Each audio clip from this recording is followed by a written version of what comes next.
All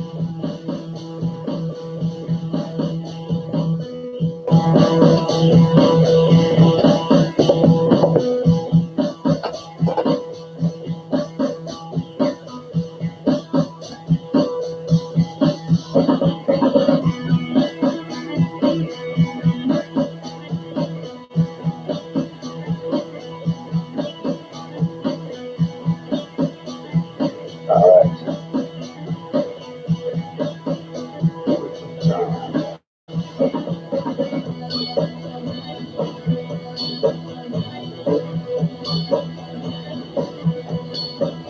All right, guys. How we doing? Kenny B here. Cities and Suburbs with you again. Mr. Attitude. He's always full of gratitude. Can you see this guy, huh? Yeah, should flip you around a little bit. It always happens when I adjust things in the studio. My producer, well, she works for free, a big supporter of mine. And anyway, happy, it is the April 4th. I'm sorry, it's the 4th month of the new year. It is 4/10/19. So sorry about that. I get confused sometimes, just like we all do. Excuse me. Gonna be the producer and, gonna be everything here. So anyway, if my picture doesn't come out that well tonight, then just turn my picture off and listen to it as a podcast, which I'm trying to set up, but it's Jesus. I just bought a new Ford Escape on 2019 on Saturday, picked it up Monday. Yeah. I should just ride my cell phone to work. It's really, that's what it's like. Start your car with your smartphone, start this with your smartphone. And I'm thinking, wow, in 100 years, people are going to laugh at me. They're all going to laugh at you. Anyway, good evening, everybody. 4/10/19. Today's high was in Falcon, Texas. Okay, we had 104 in Falcon, Texas. Today's low was in, gosh almighty, I'm going to get new glasses. Was in Diego Pass, California. 6 degrees. So, Major League Baseball always opens up in April. It's terrible. They should actually count the spring training games.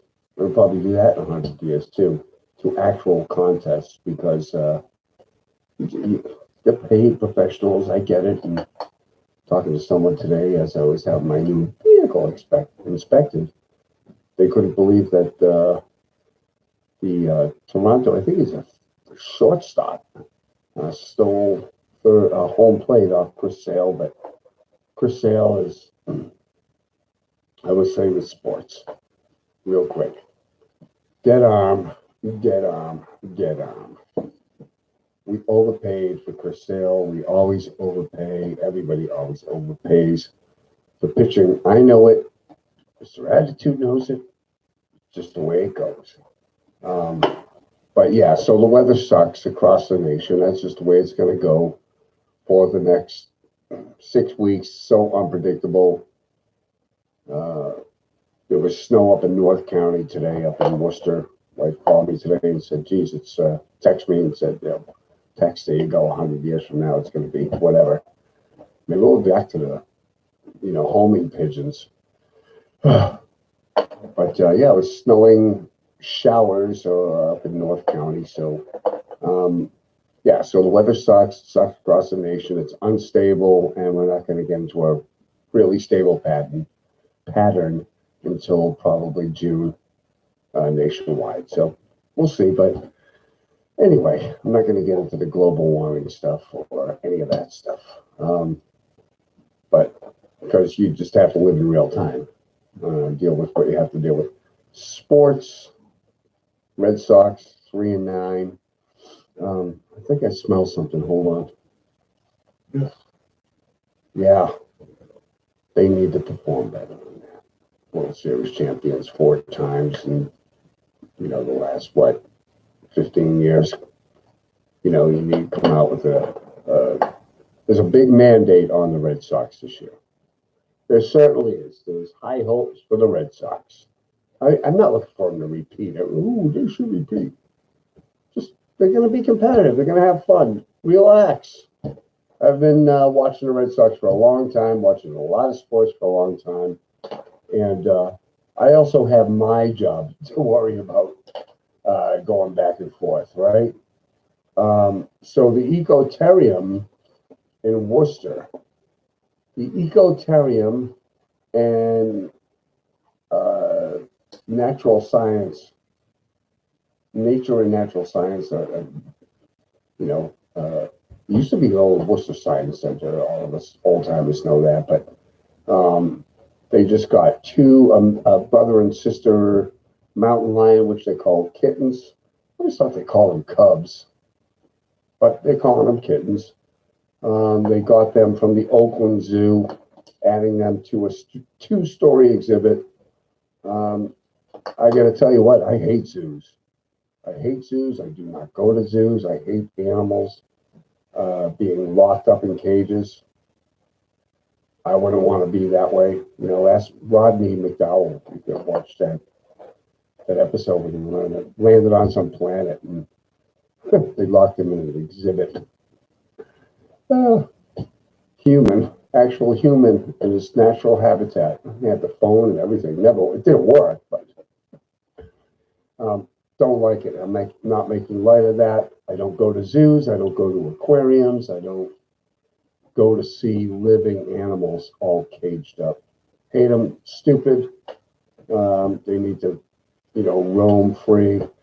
The Worcester Red Sox are poised. It looks like there's the property is being acquired now. I can read it in the TMP, the Toilet Paper Gazette.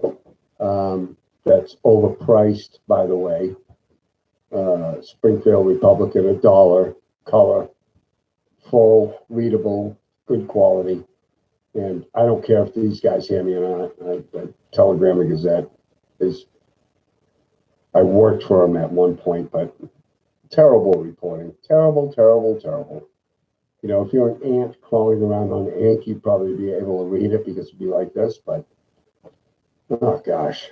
They need to do something with that. That paper's going to be gone someday. So anyway, yeah, so you can read that, the Ecotarium, and I have to read it sometimes just to do the show. I just want to pass on some information for you. I don't friggin' mind being sarcastic about it. And you guys should, tune in and be as sarcastic as I am. So anyway, Worcester, is growing. Is there a mandate on Worcester right now? This is what I'm asking you guys tonight. I'm actually going to post a poll tonight. Is there a mandate? Meaning, is there marching orders for the city of Worcester from maybe not the state of Massachusetts, but from the Boston community, the politicians? You got to remember, Ed Augustus is connected. The city manager is connected. Okay, as much as development is going on, there's great development going on, but I'm not saying he's connected in a bad way. But I want to make sure it's in the right way for the city, the citizens of Worcester. We have, the Boston Seaport District is just building up, and the rents out there are incredible. And I keep talking about this, and I'm going to keep being repetitive, but it's everything. You guys are going to hear it, whether it's from me or the TMP or,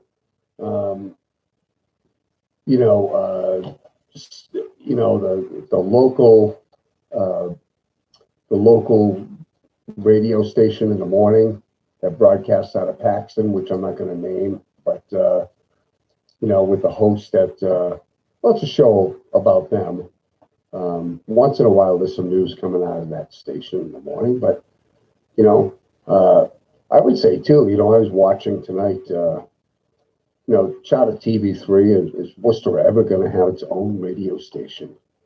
You know, its own television station? Pardon me, we have one, we have 3 or 4 radio stations, but, um, AM and FM, but something that's really paying attention to seriously the needs in the community. I'll tell you, uh, there's some radio station in the morning.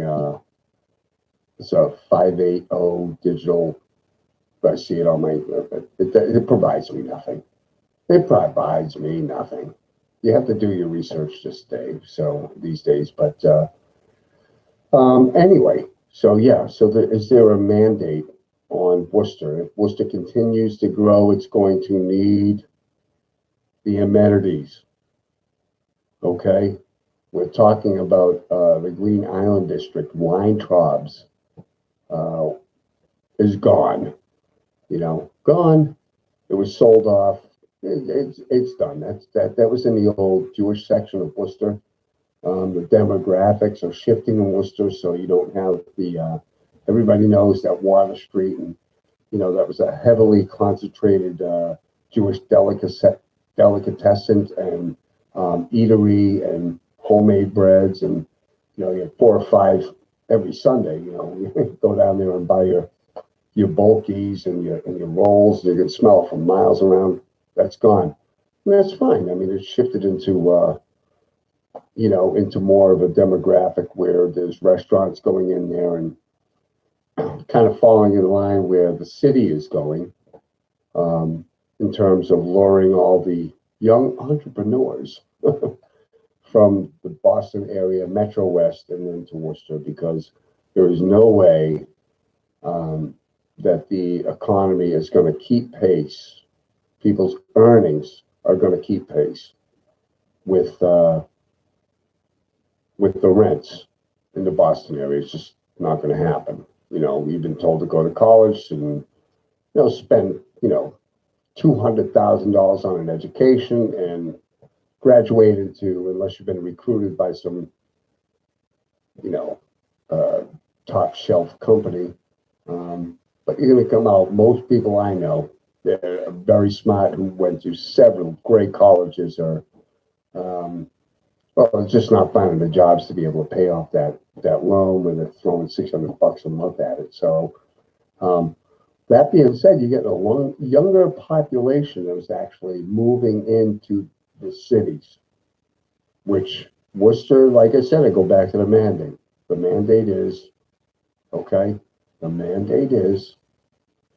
we're going to make ourselves a younger, happier city, because the suburbs are what they are saying now, that more baby boomers are living in the city and the suburbs than in the cities, right? Because we all moved out there, and baby boomers are, I'm at the tail end. I'm 55, so I'm at the tail end of the baby boomers, but I'm not living in a city. I grew up in a city. I work in one every day. I don't have a problem with the cities, but the suburbs are graying out, okay? And the cities are growing with younger people, because the suburbs are graying and the cities are growing. It's a younger demographic, and the younger people too. I just saw them. They want good transportation. Maybe they want to spend less time, in their car, which is really going to challenge the automotive industry. That's why we've got so innovative with vehicles. The one I bought the other day, at least for an example, 2019, sliding across like in a computer. It's actually more distracting. They asked me if I wanted to buy blind spot. Do you care about blind spot in my car? And I'm like, you know what? No. I don't think technology should have anything to do with the way a person drives anything. a go-kart, a motorcycle, pushing a shopping cart through, the supermarket. You need to be aware. You need blind spot technology. If you're pushing a cart around in a supermarket, no. Personal responsibility, that's the whole thing. It's being removed from us. It's being removed from us. We're shoving it all up to AI, but yeah, so people are moving into cities and the suburbs are graying out, and the suburbs are expensive. If you think about what it takes you to get back and forth to work in terms of costs every day, what you're spending in gasoline, the vehicle you drive. I know people who live in cities and they say, no, I'm not going to take the bus. I work 2 miles from where I live, and I'm not going to take that bus. That public transportation's unreliable. I don't blame them. I saw in the Boston News, there was some train wreck of the T. Every time, I said it last week, every time you turn on the Boston News, it tells you how unreliable we are to help you get to where you're going. It's just the way it is.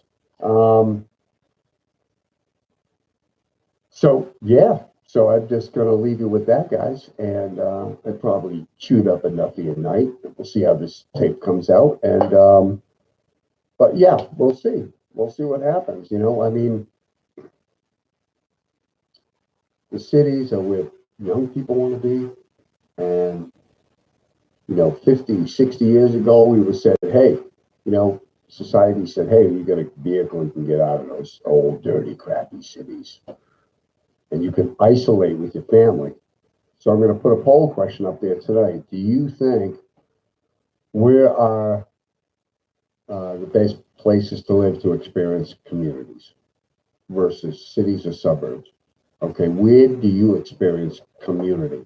I mean, people can say a church or whatever, but I'm saying where you live. Okay, were suburbs actually designed to experience community? Or did cities actually evolve to provide the best community of all? Right? Question mark. We'll see why a lot of young millennials are moving back to them. We're going to talk to you soon, guys. And yeah, you guys have a happy Thursday. Be safe out there, okay? Talk to you soon. Kenny B signing out. Cities and Suburbs. Take care.